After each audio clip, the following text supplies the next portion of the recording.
Seems like every year about this time we gotta remind them, Blaze. We gotta remind them that they need a bad guy like me. So these cowards have someone to point their finger at and blame. Okay, I'll be your bad guy. You ain't never passed out no flies in the cold. You ain't never put no promo posters on them poles. You ain't never dropped your nuts or thrown a show. Just bitter on the internet. What up, what up, what up? This your boy Just Us, Mayor of the Underground, coming to you live. Icon Radio, Archie Worldwide. This Sunday Spotlight. I got my goons in the building. Spook Squad, what's happening? Spook Squad. Yurt, what it do? 2/3 of the goons. I know. Shout out to the boy Mel. Miss you, Mel. We'll see you soon. You know what I'm saying? But we're holding down the fort, Yurt. You know? Second generation legendary Arizona hip hop. So you guys, you got a headlining show coming up. You're playing the festival March 28th. You're fairly new to the scene, but you're moving at light speed. Talk to me, man. What's next? What's going on? Oh, shoot. I mean, new music on the way. Especially. New music. What are we talking about? Like a whole album or just singles? Like what's going on? It's gonna be singles for right now for Spook Squad for sure. I know that Mel and Bob are definitely working on that album currently right now. Bob, basically, you have yours almost pretty much like. So you guys are dropping solo projects as well as having group projects. Yes. Yes, and that's how groups should operate. Do your thing solo so you can express yourself in your individuality. Yeah. But then maintain that consistency as a group so you have that alliance. Yeah, that's really what. And then just support each other in the process. Mm-hmm. Exactly. Like we all do our own thing solo, and then like if you heard all of our solo music and then Spook Squad, it's the last thing you would expect. You know? So it's really different. Very, 100%. And that's what's dope about it. Interesting. But when we come together, it's so cool because it's like this expression is like a broken record. We like Ultron.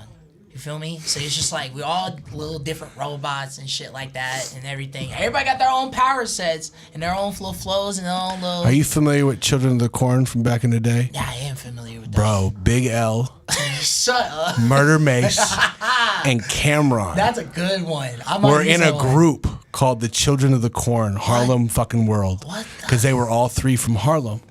And this is before any of them blew up, but it was Murder Mace before Mace signed with Bad Boy. It was Cameron, and it was fucking Big L before he passed away. Shit, Cameron wasn't that. R.I.P. Big L, dude. But what I'm saying is you're like a three-headed monster. You remind me, because like when you have a group with three people, the dichotomy is very delicate, but you guys play off of each other well. Mm-hmm. We try to, yeah. We do our best too. We're combating it, I think, more on like the beats and what we're looking for. But like once we actually find something, Do you guys argue about the beats you're gonna use? I have no idea. Every single chance. Every single chance. I'm not even gonna sugarcoat it. Yes, we do. So what I would suggest is that if you find a beat you really like, and this is just personally speaking, write to it, create the record, bring it to the team. Yeah. If it doesn't fit for the team, take it back as a solo record, because then you're not wasting that creative space to where you caught a wave. Because I had so many records, like put it like this, A's Up was a record that I wrote and nobody liked. They were like, yeah, this shit, nope, I'm not doing that. So I was like, okay, fine, that's fine. This is like, I love this shit. And then I did the song solo and went to shoot the video because the song took off. And I went back and I was like, yo, D, I can't shoot my first rap video without you. Like, I took the second verse off, write a verse, get on the song with me. And then once it caught legs, he was like, all right, bet, I got you. So what I'm saying is, like, you guys you wouldn't have to argue over beats if you've just finished the fucking song and structure it without, the other two parts. Right. Yeah. Be like, this is what I did. This is the vision for the song. Do you guys want to get on it?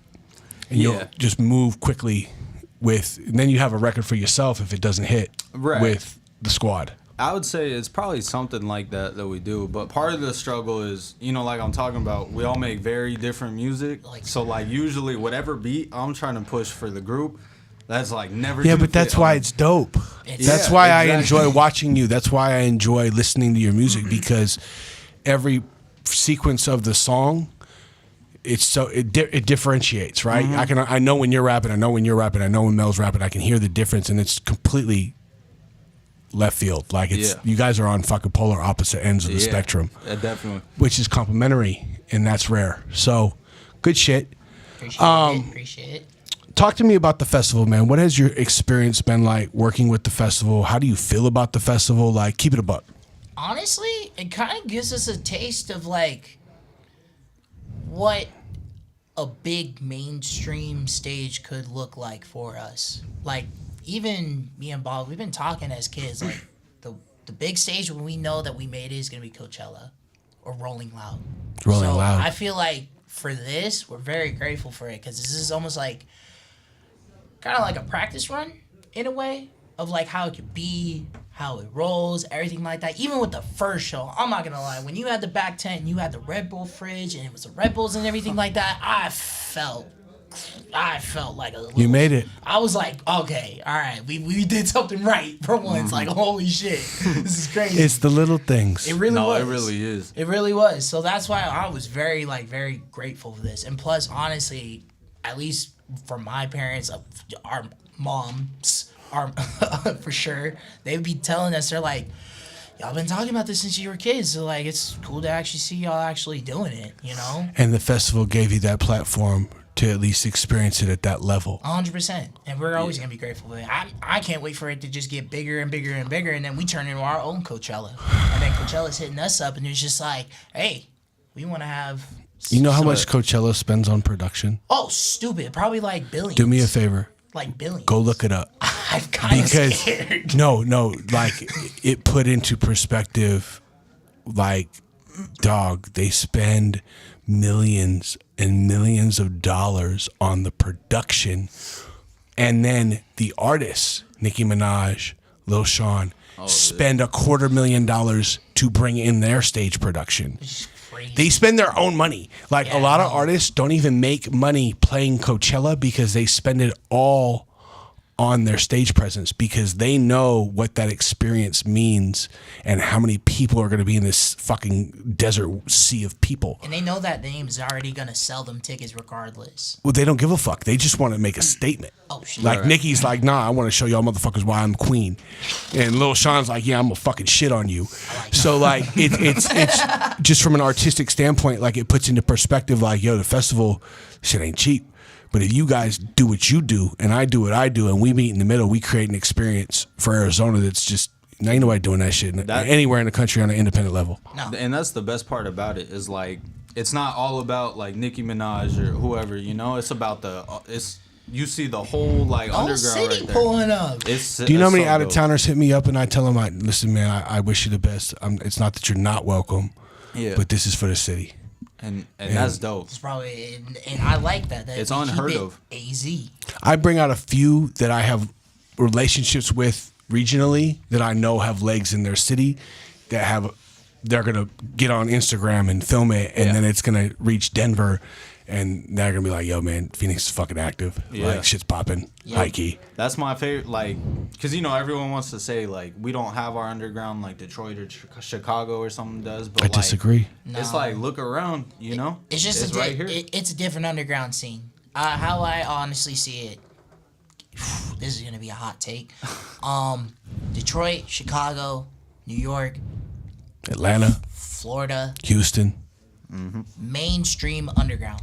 A lot of the underground cats that came out of there became mainstream. Trippie Redd, Travis Scott, Lil Durk. X, Ski Mask, all the members. I would say all the members except Kid Trunks and Wi-Fi's Funeral are all damn near mainstream. A lot of them went mainstream because why? There is money in the mainstream. But the thing is that now, with this year, especially that I'm noticing, The shift is real. everybody is noticing that mainstream rap is the same shit. It's fucking boring. Like, It's so literally, tired. Same shit, different face. But when you go to the underground, you're like, whoa. Like, you're hearing, like, dudes like Ken Carson, or you're hearing dudes like, Who is Spook Squad listening to right now? me currently right now. I mean, I've been listening to a lot of Wi-Fi's Funeral, because Teaser, he will be on my album for this upcoming album. So shout out Wi-Fi's Funeral. I appreciate you. You know he's not hard to reach, right? I know he's not hard to reach, but I'm just saying. When you're ready, holler at me. You know. we booked Wi-Fi for a show. He's pretty I know. accessible. It's just like, Low key, you want to know how to get at him? Hit him on IG and just have your paper ready. You're like, here's the record. I got a budget. I got $800 for you. Let's do this. what's crazy is that I actually met him through my cousin, Exile. he was doing shows with him with Wi-Fi. When we got our first show, he got us into the direction with Arrow, who was the promoter.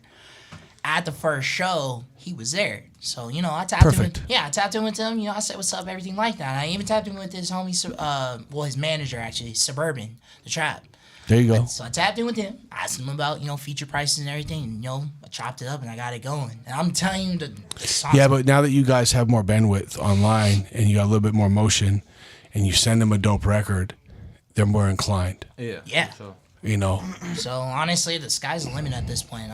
I'm just grateful because, like I said, a lot of the underground scene that we've been doing, everything has opened a lot of doors for the boys. So just can't wait to see what else happens, man. That's amazing to hear because I want to see you guys grow from working with me. I don't want to get stuck on a fucking hamster wheel.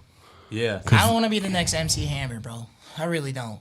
I mean, he was exuberantly rich. Yeah. I don't know if that's quite, and he was a real gangster. You know that he's probably the most gangster rapper to ever come out of Oakland? He's a gangster rapper, but wasn't he a one-hit wonder, though? No, dude. Do you know how much he made? Yeah, he made a lot. $400 million. His monthly expenses. No, can't touch this and too legit to quit. Now, I'm dating myself, but his monthly expenses, he was spending in payroll something like $4 million a month. That's actually disgusting. Like, imagine spending $50 million a year and that's your bills. So just Must be nice. Dude, if you like, I'm not going to compare you to MC Hammer, but I wouldn't not want to be him. I just wouldn't want to fuck off the bread on my entourage. So that motherfucker, and he had a pimp that gave him the money to get on, and he was surrounded by some of the most like proficient like gangsters in Oakland. So that's why he moved the way he moved. But he made crossover top 40 family friendly music. Like, can't touch this. That was friendly. He had Hammer Pants, bro. Do you know how much he made off Hammer Pants? Like just stupid baggy pants that were tied around the cuff and tied around the waist, bro. They fucking sold a gajillion pairs of those. That's ridiculous. That's how he made his money. He made it off of revenues other places instead of his music. Mm-hmm. So really, he wasn't a. Do you know he signed to Death Row and was there when Tupac got shot? What? Yes, he was supposed to have a gangster rap album come out under Death Row. You know, I should be knowing about these things, but he released Hammer the Too Funky Headhunter or some shit like that. Terrible album, gangster rap album. Didn't really do well commercially, but he was with Suge and Pac the day Pac and Suge got shot. The day Pac died in Vegas. He was at the fight. He was on the escalator with them. Yeah, I didn't know. Watch the documentary. Hammer was with Death Row. Shit. High key. Listen, I have an exuberant knowledge of useless hip-hop information. So, anyways, moving forward. All right, man. So let's get into this record. What are we doing? We're going to do Bang for y'all. We're going to bang. Honestly, it's... You should sell this to Bang Energy. Look, Get a check. Cut the fucking check. Bang, bang, bang. Let's go.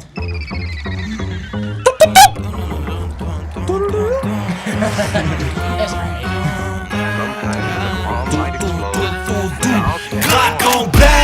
I'm with the shits, boy. One up on a FaceTime, just made another hit, boy. Wishing it was me, I bet it scars up on your wrist, boy. My world you living in, it got it in my fist, boy. Rap game changed, find fake in the tabloids. They don't make them quite like him, he making that point. Boom with the breeze, or he came in with an ass joint. Smacking up your favorite rapper, blasting out move fast, boy. I could be your favorite star, but you won't take it far. I don't got nothing to lose, but my eyes on you. Lying on me, you gon' get them spooks upon your ass. I've been in talks with death, my life I wanna die. Big bad wolf, steady hungry from my enemies. I'm a wizard with a blizzard, keep around my neck. Steady running, gunning, and I'm moshing like a party. I'm a jiggy hitter, getting gold like Lombardi. I could be your favorite. Sorry, never running penance for my sinners. Baby Ruth in the city slugging with his head. Got a couple people always hating at the bitter. Spooky's making noise, now we moshing, steady pitting. I could be your favorite star, but you won't take it far. I don't got nothing to lose, but my eyes on you. Lying on me, you gon' get them spooks upon your ass. I've been in time. Hey, Mello ain't here, but we gonna play his part. Stacking veggies in the sunroom. Spookies in the speakers, I banging from your mom's room. You niggas stay inside watching cartoons. Hot shots, silly little wagon in a monsoon. Damn. Where my head went? Guess I just went too far off my section. Boyfriend Melly. Hey, throw that ass back in my attention. Been in a big dog steady. My niggas blank face. Down the rage if you slinging those weapons. When my rocks out, baby, get naked. You ever seen a famous nigga take a whole handful of scriptures? Once you gone, then you gone, no questions. It only takes seconds. You making my business. I'm a fiend when it's safe. Seeing visions. Y'all should take a page, maybe get you some attention. Spook Squad, bitch. Respect Underground exclusive. Icon Radio. Shout out to boy Mel. Shout out Mel. Shout out Mel, man. You guys reminded me of that skit where the white dude can't say the N-word, so he spits the line, and then you come in and you're like, "Bang! I got you, bro." I'll be looking Got at you, him brother. like it's you. I mean, come on. All right. Well, shout out your people, man. Hey, shout out Mel, of course, not being here. But yo, shout out the boys. Shout out moms. Shout out dad. Shout out everybody that's going to be on my new project. Wi-Fi, Ren, Hagey the Poet, Bob Fate, Sad Naps, Melomanic. Extra shout out to I've never Naps. met a nap that I didn't like. Man. Me either. Yo, big shout outs That's to the secret the member of Naps, too. Spook I'm Squad. telling- People don't know He the how much shooter, he bro. does. He's our shooter. Listen, the shooter is as important as your producer and your DJ at this point. Really is. In the climate of 2026, you need a shooter, you need a producer, and you need a DJ. And you need a bag, but we'll get to that later. Oh, and shout out my beautiful wife, of course. Of course. Of course. Of course. Of course. I don't have a wife, but Well, I mean, you can identify however you choose. shout We out still the love hoes. you. Listen, you guys are some of my favorite. I love the energy. I appreciate your performances every single time. I love working with you. And I can't wait to see you headline Coachella. Ooh. Coachella 2030, headline by Spook Squad. Come on, We man. out. Come on, man. Speaking into existence.